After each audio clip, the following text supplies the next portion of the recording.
Call it a novel proposal, literally. Author Christopher Currie took a big risk in his soon-to-be-released first book, including that all-important question to his girlfriend. Joining us from Brisbane, Australia this morning to talk about the story's very happy ending are Christopher and his now fiancée, Lisa Walker. Congratulations. Good to have both of you with us. Thank you very much. Thank you. So take us through, Christopher, take us through how you worked this out and how the proposal went, because this was a little bit of a gamble, putting it right there in print. I know. I would have been in trouble if she'd said no.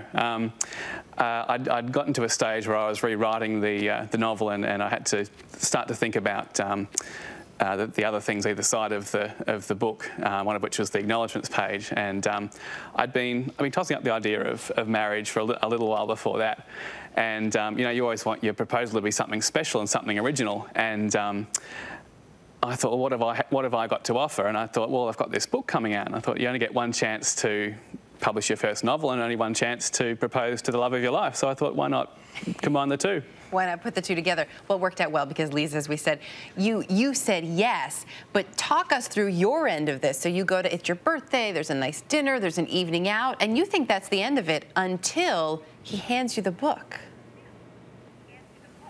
Yes, well, that's exactly right. I'm quite sneaky. I like to work out surprises before they happen. So I was interrogating Chris, but he sort of fooled me with the dinner and the drinks. And then when he handed me the book, I was so excited because it was his book and it was in print. And I was just like, oh wow, that's really amazing. And then he said to me, oh, look at the last page, and being the quick scanner that I am, I saw my name and I saw married, and I was like, of course I'll marry you, of course. And then he hopped down on one knee and he said, are you sure? I'm like, you've got a ring, of course. And I was super excited. He had a ring and everything, which in retrospect seems obvious, but at the time. At the time, it was all a big surprise. Did you see this? You know, Chris, you said you'd been thinking about marriage for a little while, but Lisa, had you been? Were you anticipating it at this point? Well, I wasn't exactly anticipating it, I suppose, but I know that Chris and we've got a pretty special bond and that we're going to be together forever. So although it was unexpected, it's also, in a way, quite expected.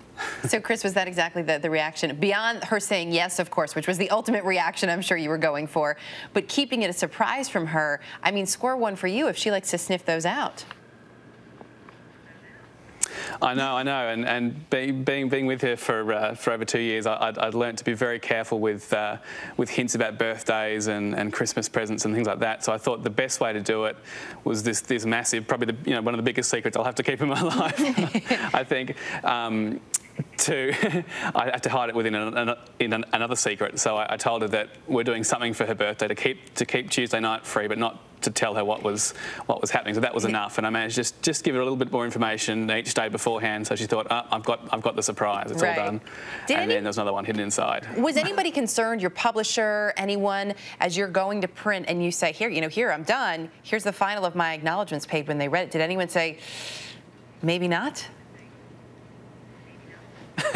Well, no, look, the only person who knew originally at the time was my editor, who I sent the acknowledgements page to, and I looked back up my emails the other day, and it was March the 1st that I sent it off, and she just wrote back saying, "Are you proposing in the acknowledgements? That's wonderful." So she was behind it, which was great. But then I had to sit on it for a month. But I think my editor knew, and I think the people at the printing press probably knew as well, and a few other people at Text, my publishers.